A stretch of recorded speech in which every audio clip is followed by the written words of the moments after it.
Hey everybody, I was asked about my new setup that I just recently got and had some time to spend with is the new Elgato HD60. And I've had a few days to go over everything and see how everything worked and what's new. Even though I've never had an Elgato before, this is my first one. But the reason why I jumped with the Elgato HD60 is because over the next few months, YouTube will be doing or rolling out 60 frames per second, and this is actually the second device only ever that will capture in 60 FPS. The first original one is an AverMedia, but that doesn't have pass-through. It's really odd and it's not functional for what I want it for. This was. So I was kind of excited to see it and play with it and figure out if I can keep my recordings the way I like to keep them with party chat and all that good stuff. So let's check it out. So here is the Elgato HD60. It's very, very small. And on this end, we have the HDMI in. And we have USB 2.0. It is not 3.0, and there's this audio jack. And it's not for a microphone, so don't make that mistake. And this is HDMI out to the TV. So it's very simple, very straightforward, just like the previous Elgato. And that's my audio extractor. That's what I use to get party chat and record all that. So this is the kind of setup that I need. So this works out well for me. Okay, so now let's talk about the software. First thing is to uninstall pretty much anything you've had before, especially if you have Hauppauge like I did. Because once you install this, and if you keep your Hauppauge installed, you will get this lovely blue screen of death. And once I uninstalled everything, reinstalled this, it worked fine and no problems. So if you ever get worried about that, if you see that, just think back that you'll have to uninstall all your previous recording software. And so this is the new control panel. We have capture and edit, and this is the capture, of course. And I'm just going to open this stream command there. So we have different settings, very basic, very straightforward.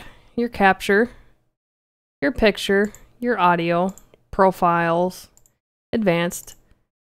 So you can just set it up to, you can change this to pretty much however you want, but I always change this to best. Everything else is pretty much default. With this part here is what I was really excited about, this live commentary. You can start capturing and it'll automatically detect your microphone and all that stuff. It doesn't capture it until you hit the actual record, but you need to turn this on in order to capture the live commentary. Why I was excited about this live commentary? Pretty much because you can make it so it extracts a separate audio file, so you can adjust the volumes in your editing software. So I was really excited about this. Record live commentary in a separate audio track. Okay, and then this is also where you'll change your captures to what folder you want to capture it into. And then you want to mute live commentary in exported video. Export live commentary to a separate audio file. Always convert new videos, so you can do original or 1080p. I don't think it really matters all that much. I didn't notice a difference, and check for updates. So that's how you can do it in a separate audio file. I was stoked about this because I wouldn't need a separate audio program like Audacity or what have you. And I wouldn't need to sync it anymore. So I was excited about that, but I will get more into that in a moment. Another feature that I was excited about was the live streaming. I wanted to see how well that did compared to the PS4. So we have server type. You can pick your server or have it pick automatic, and of course maximum resolution. And you can change your bitrate here. Now as you can see right here, I'm at 1.6 megabits per second at 720p, 30 frames per second. And you can turn that down. You turn it down and it'll change the resolution to 640 by 480. And if you go the other way, start turning it up, bang, you see 1080p at around 5. And I don't think it doesn't do 60 frames per second. Now, I tested this out, and what bothers me is if I try to do even just 720 at the lowest bit rate, try to start streaming, you'll get this. Well, not everybody, but most people will get this. Your PC appears to be too slow for live streaming with Stream Command. What? I have a i7 6-core processor that is quite a bit beefier than the PS4, and the PS4 streams really well. So you can reduce it, keep it, cancel it. We're going to cancel this. The only way I can actually stream is if I do the lowest resolution, and it looks like crap.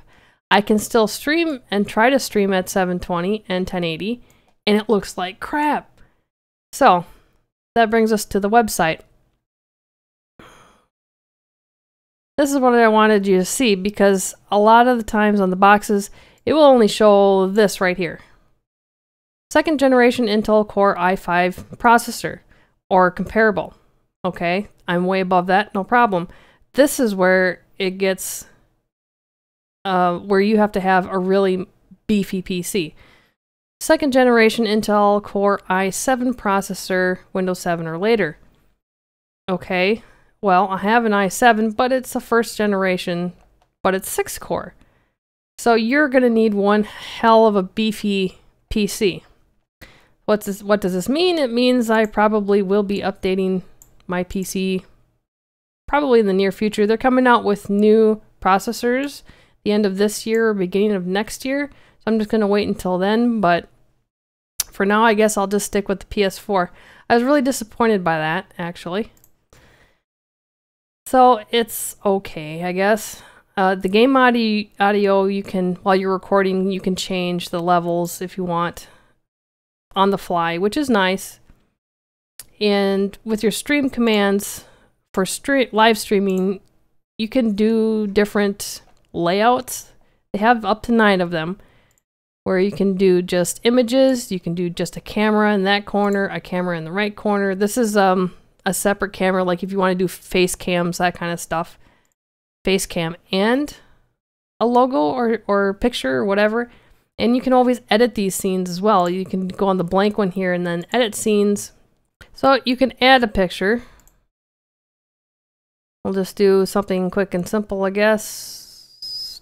Twitter, I guess. Okay, now supposedly you can move this and put this wherever you want.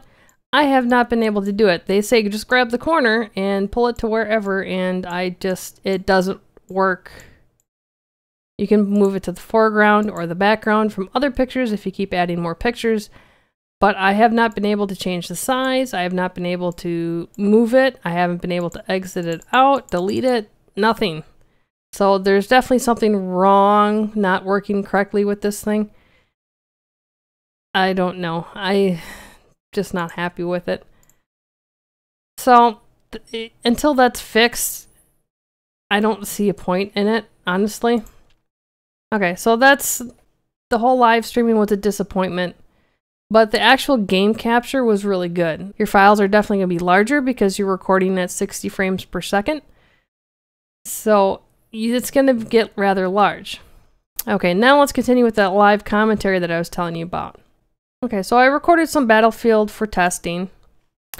I already put in the video, and what's nice is it's very nice, quick, will work perfectly good. It'll play right when you hit play. You can edit, you can do everything else. That's great. Now let's try adding the audio file, the live commentary, which is in an M4A format. Okay, we'll do that real quick. Now, this is a little bit longer because I already kind of cut this down a little bit, but you can edit, you can move the time frame perfect, everything's great, wonderful. Now, let's say you edited it and you want to play it to see how it looks. Crashes every single time. Now, I have Sony Vegas Pro 12, and sometimes it'll say not responding, sometimes it'll just close out on me. Either way, I usually have to, yeah, see there, it's going to close out automatically on me. but it's just not responsive at all, and it doesn't work very well. So if you have Sony Vegas Pro 12, I don't recommend doing the live commentary. You cannot change what format the audio file is going to be in, which really sucks because it does not work well with Sony Vegas 12 at all. So let's go ahead and bring that back up again. So if you do want to record with that, you can, but then you're going to need some audio software to export. We'll just cut that out there. To export the audio into a different format, either MP3 or WAV, something that'll work with Sony Vegas well. And what I ended up doing was just using my backup editor, which is Corel, and it does just audio files exporting in different formats, which I like a lot. So here's the formatted one that is different now, and we'll put that in. It's in WAV because I find that works best. And then I can hit the play, and it plays and works no problem, which is great for editing. So I was extremely disappointed with that. So I'm going to have to keep doing my audio the way I've always been doing with Audacity. I was disappointed, yes. Now I can't say how this is going to affect you if you have Premiere. I can't say if it's going to work in Sony 11 or 10 or 9 or 13. I can't say because I don't have that. I just know it doesn't want to cooperate with Sony Vegas Pro 12, which was disappointing. So I have a couple disappointments already, which are these two. Game capture, though, was good. It really was good. It looks good. It definitely, of course, looks smoother with 60 frames per second, but yeah, it's going to get rather large. And I wanted to test to see how long I could record without it corrupting the file, or, you know, the things that happen with a lot of the PVRs out there if you record for too long. And this is almost a 2.5 hour recording because I just wanted to test it, and it recorded it fine without a hitch, and it did great. So overall, I am happy with it. They just need to fix a couple things. I'm hoping they come out with some kind of an update where they will allow you to pick what format you want your commentary to be exported as, because right now this just is not working well. And I will stick with my Audacity. And a couple other small things. You can add video title, game description, all that stuff, and we'll save that in your video file. There is an edit button where you can go back and edit any of these and upload directly to YouTube, and it's all right, I guess. But I just prefer Sony Vegas because it just has a lot more options and a lot more things you can do with videos than this. It's just a basic program, and it works for basic things if you want to do basic stuff. But it's definitely not if you want to add things, if you want to add special effects or anything like that. This will not work for you. And I don't ever really plan on using it. So, final verdict. I like it. I'm ready for YouTube to go to 60 frames per second to make the videos look better. Even though it's going to take longer to render, it's going to take longer to upload them. But they will look better for you guys. They got some tweaks and issues that they need to work out, and looks like I'm going to have to upgrade my PC or build a new one here in the near future. And actually, that doesn't bother me that much because I like to do that kind of stuff anyway. If you guys are on the fence about this, I'm not going to tell you to buy it or not buy it, because that is going to be totally up to you. You know what your computer is like, if it can handle it, and what software you want to edit with, how you want to use the software, if you want to use it just for streaming or if you want to use it for game capture. That's completely up to you. But personally, I like it so far just for the capturing side of it. Like I said, I can't do live streaming with it right currently. And the live commentary I don't even want to use because then I have to convert it all the time to make it work with Sony Vegas. So I'm going to stick with Audacity on that end until maybe they fix this. Hopefully they'll come out with something else. Well, it's not technically broken. It works, but it just doesn't work in an editor in Sony Vegas Pro 12. So the other thing, of course, is the cost.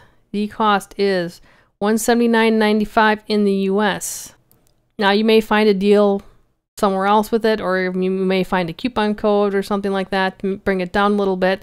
So it's definitely not easy on the wallet. So I think that's another thing that you need to think about also. Okay guys, so that gives you a little bit of insight of the new Elgato HD60 and the new software that comes with it.